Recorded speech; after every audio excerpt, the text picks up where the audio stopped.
So, good day to each and everyone, especially to you, sir.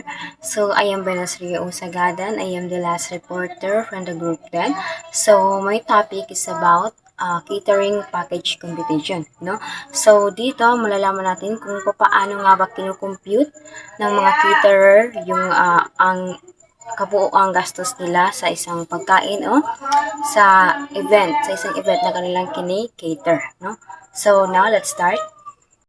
So, compute for the total raw food cost or TFRC, the total cost of ingredients used for the function, the sum total of all final cost of ingredients. So, final costs are computed based on the cost of actual quantities used in the recipe.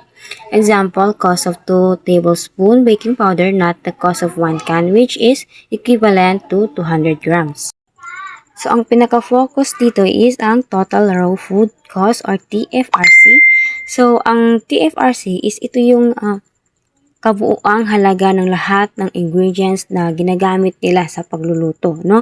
So, ibig sabihin, binibilang nila yan, yung lahat ng actual na ingredients na nagagamit nila sa recipe, and then, pinagsasama nila ang lahat ng price, no?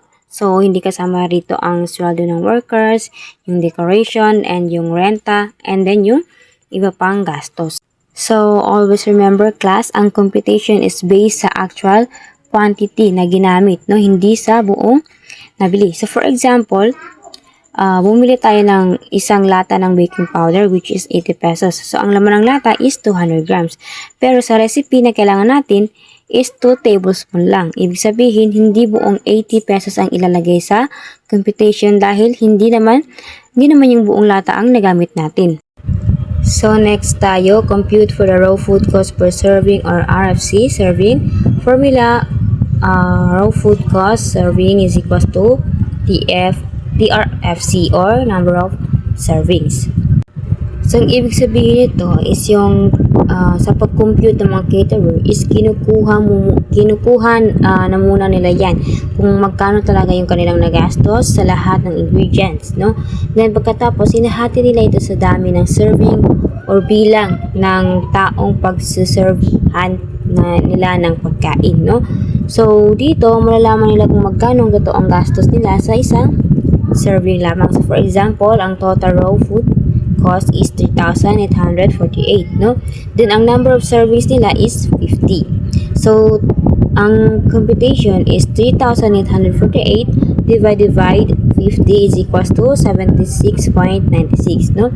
So, ibig sabihin, ang bawat servings ng pagkain is, ang gastos nila is nasa 76.96, no? So, number 2, compute for the selling price. So, pagkatapos sila makuha yung RFC or yung servings, ang susunod na gagawin is inaalam nila kung magkano nila ibibenta o sisingilin sa customer, no? So, hindi pwedeng kasi hindi pwedeng pareho lang sa puhunan dahil kailangan is may tubo din sila o kita sa negosyo, no? So, para makuha nilang tamang selling price, gumagamit sila ng multiplier. So, paano nga ba nila kinukuha ang multiplier, no? So, nakadepende ito sa gusto nilang food cost percentage. So, ang food cost percentage is ito yung percent na puhunan kumpara sa magiging selling price nila, no? So, karaniwang ginagamit sa catering is yung 30%, 35%, 40%, or 50%, no? So, for example, ang example dyan is 30% food cost percentage, no? So, if the RFC serving is 76.96, this is multiplied by 3.33, no? So, ang formula is 76.96 times 3.33 is equals to 256.28, no? So, ibig sabihin, ang dapat nila mag-selling price kada serving is nasa 256.28. Then, add 10% butter margin. This is an allowance for changes in prices. So, pagkatapos nila makuha ang selling price is magdadagdag pa yan sila ng 10% butter margin. So, ang butter margin is ito yung allowance o extra dagdag para may proteksyon ang negosyo kapag if ever tumaas ang price ng ingredients, may biglang dagdag gastos o may mga hindi inaasahang expenses. So, formula, selling price plus 10%. So, kunin mo muna ang 10%.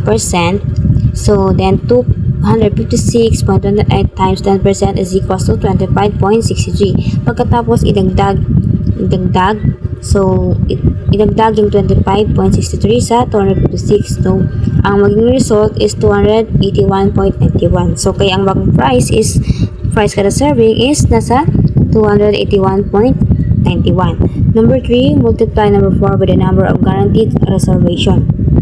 So, pagkatapos makuha ang final price per serving, i-multiply naman ito sa bilang ng guest o guaranteed reservation. So, ito ang magiging kabuuang bayad ng customer bago iragdag ang ibang charges. So, for example, final price per serving is 281.91. Then, yung guaranteed guest is 100. So, 281.91 times 100 is equal to 28,191. No? So, kaya ang total amount is 28,191. Then, number 4, add other charges, amenities, 10% service charge, and 4% tax. So, pagkatapos makuha ang total amount, magdadagdag pa ng ibang charges tulad ng amenities, 10% serving charge, 4% tax. So, ito ang mga additional fees na kasama sa catering service.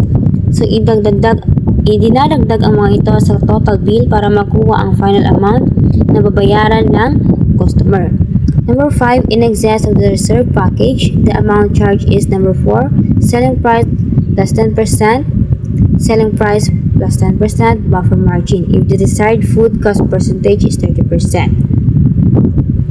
So, kapag mas dumami ang actual na guest kaysa sa original na reservation, may additional charge para sa bawat sobrang tao. So, ang gagamiting presyo kada excess guest is yung selling price plus 10% buffer. So, ang example natin is 281 bawat excess guest.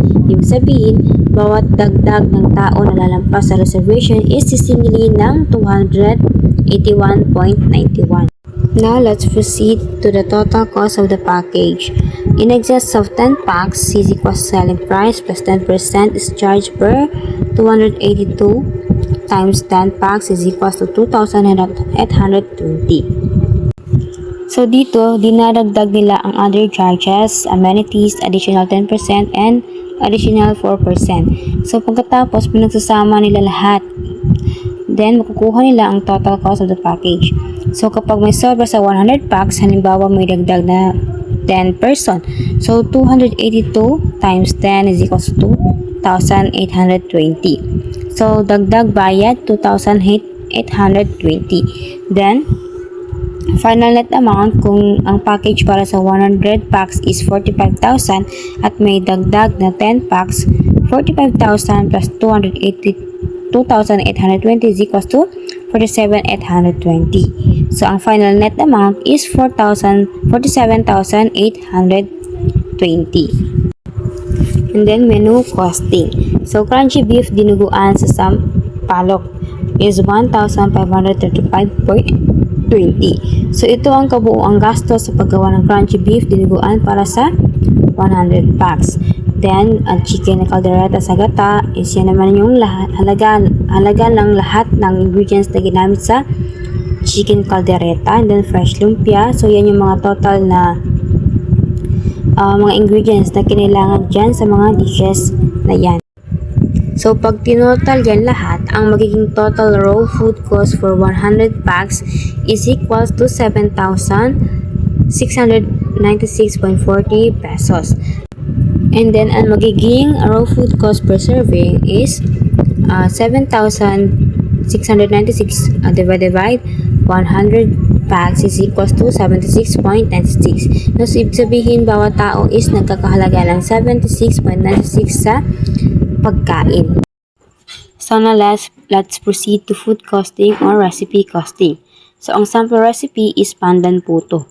Then, ang number of servings is 10 servings. So, the desired number of yield is 100 servings. So, ang factor is 100 servings divided by 10 servings is equals to 10. So, dito, ito yung papaano kinukompute ang food costing.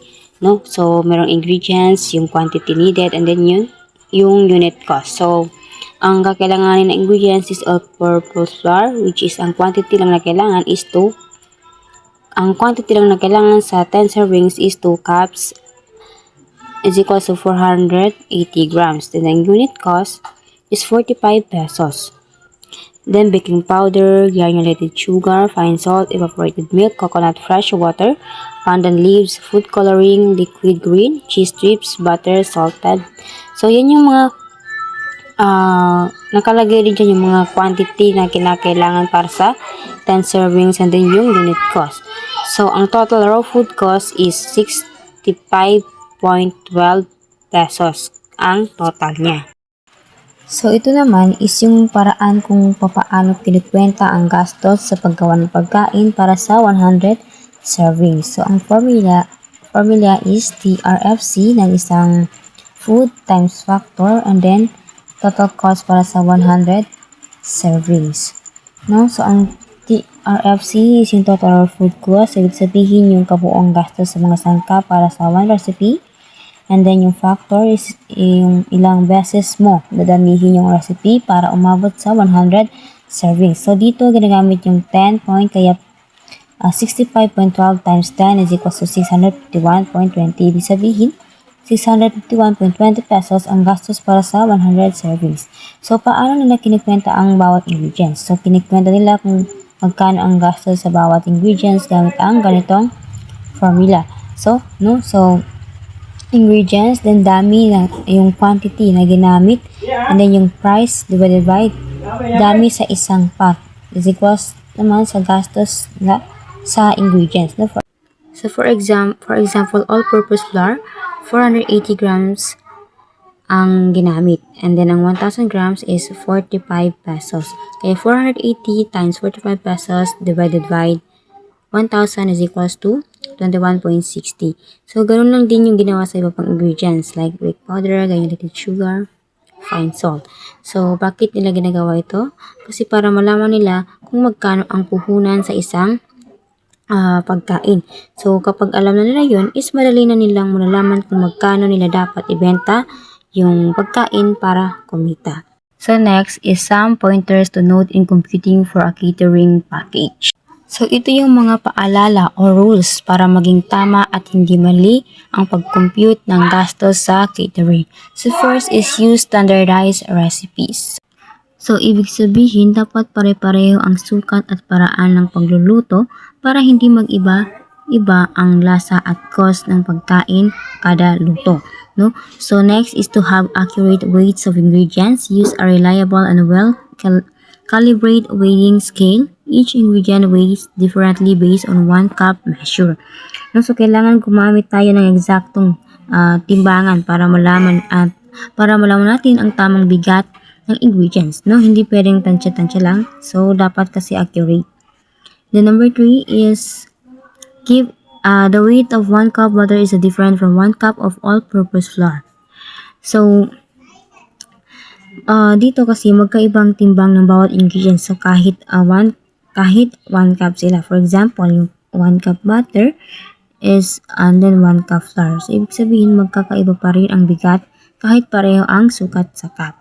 The next is keep a record of prices and units of ingredients both. So, mag-record ng price at unit ng ingredients. No? So, dapat alam natin kung magkano at ilang grams or kilo ang binili natin para mas madali nating i-compute ang total cost.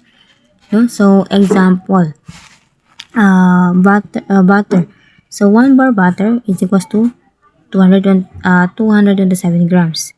So, ang price niya is 37.35. Ibig sabihin, dapat pareho ang unit, grams versus grams kapag kinukompute natin ang presyo. Then, another example is sugar. So, sugar, 1 cup sugar is equals to 240 grams. Kung ang price ay per kilo, so 1 kilo, 1,000 grams. Kaya gagawin natin 28 per 1,000 grams. Ibig sabihin, inaayos ang unit grams para tama ang computation ng cost.